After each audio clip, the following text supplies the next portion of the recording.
Ooh yeah, what you gonna do, brother? Good grief, you are a chuffing gaming nerd.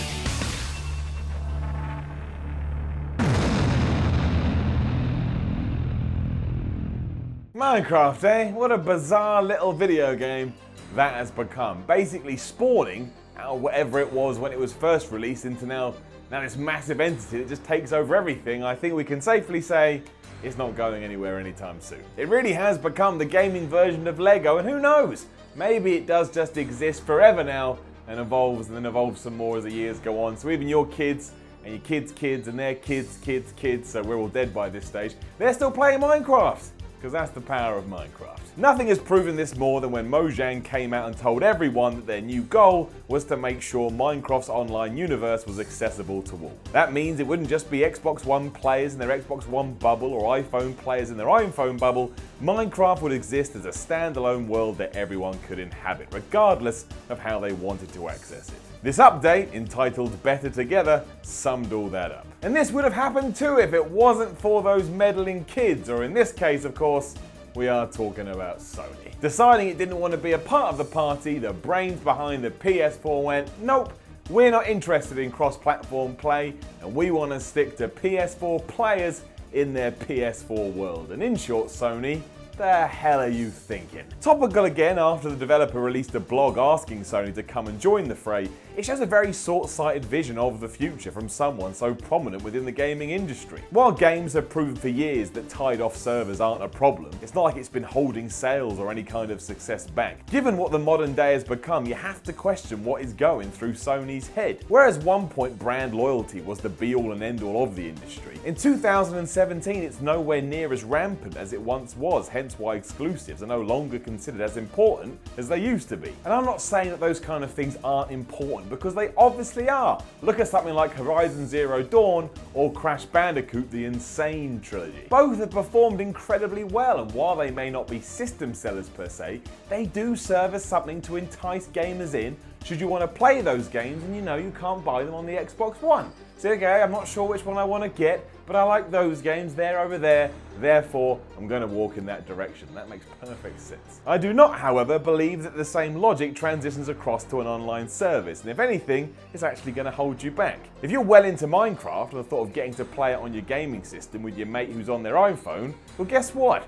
Don't get a PS4 because it can't do that, but Microsoft's brick will. There is no benefit to putting barriers up to stop people accessing these persistent online environments, especially given that most services are exactly the same nowadays. If we turn the clock back to the days of the PS3, then yeah, that's very different. The Xbox 360 was the online gaming machine, and trying to do anything via that means with your PlayStation was like pulling teeth. The two are not comparable at all. Now though, it's all hunky-dory, and even Nintendo have finally realised that, hey, this internet thing's actually quite important. Maybe we should invest some money into this internet thing. But you know, better late than never.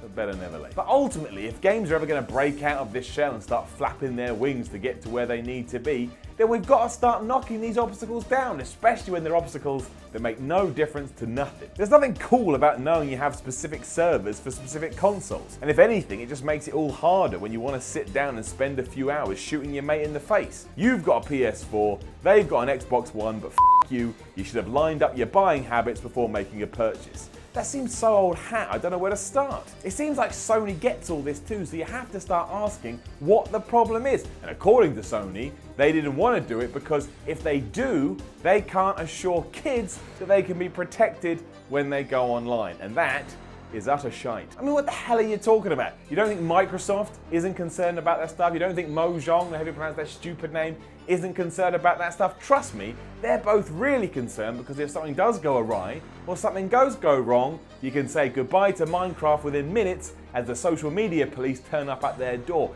And on top of that, if Microsoft and Mojang and Sony all put their hands together and put their heads, like, start rubbing them against each other, then guess what? You've got more money, more technology, and more people to make sure the youth of today are protected. So there's no reason there, Sony. It makes absolutely no sense. It's the same with Rocket League, which is also keen to embrace this new wave, and where that is concerned, the opportunities are even greater still. The reason Rocket League has exploded like it has is because at its heart, it's sport. You have teams competing and the best person wins. Aside from being ripe for tournaments and all that, Having one singular pool all of a sudden changes the parameters about how people can frame achievements within that. Want to find out who the very best Rocket League player is? Well, guess what? Now you can, because you can throw everyone into the same pool and arrange something where whoever does win is the best. Because you had PS4, and you had the Switch, and you had the Xbox One. The point here is that games are meant to be fun, and they become even more fun when you allow players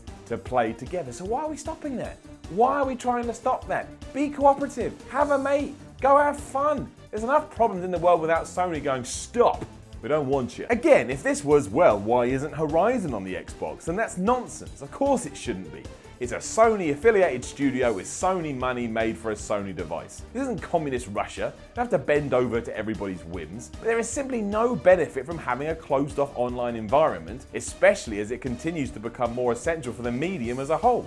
And we know this is true because, once more, PSN is the equivalent to Xbox Live, and I'm sure the Switch's offering will be decent enough too. Ain't nobody umming or ahhing about whether to get the Xbox One or PS4 just in case one is shy online. Neither of them are going to be shy online, and you can bet your ass that if one does have a problem, it'll be fixed quicker than a nerd piping up when somebody makes a reference about frame rates. It's just too important, and think how imperative an online service is to either the PS4, the Xbox One, or the Switch in 2017. It's not even a thing anymore, it just is. And as soon as something becomes is, you don't have to worry about it anymore. It's just going to be there. It's like using a CD. When the CD came a thing, it was just a thing. You didn't have to worry, oh, I wonder if the next PlayStation will have a CD drive. Of course, because it was a thing. There are also loads of franchises going forward that would benefit from this, including the likes of Call of Duty and Battlefield. And surely if Sony is for the players, as it's always keen to stress, then not punishing them for choosing a different console was a pretty smart move. This is genuinely something that would be lovely all around, so let's stop being dicks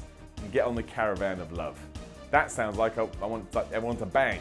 I don't mean that, you know what I mean. The Empowering is a weekly series that is supported by Patreon, so please click the link in the description or that's floating on the screen to support. Like, share and subscribe, leave a comment, and I'll see you next week.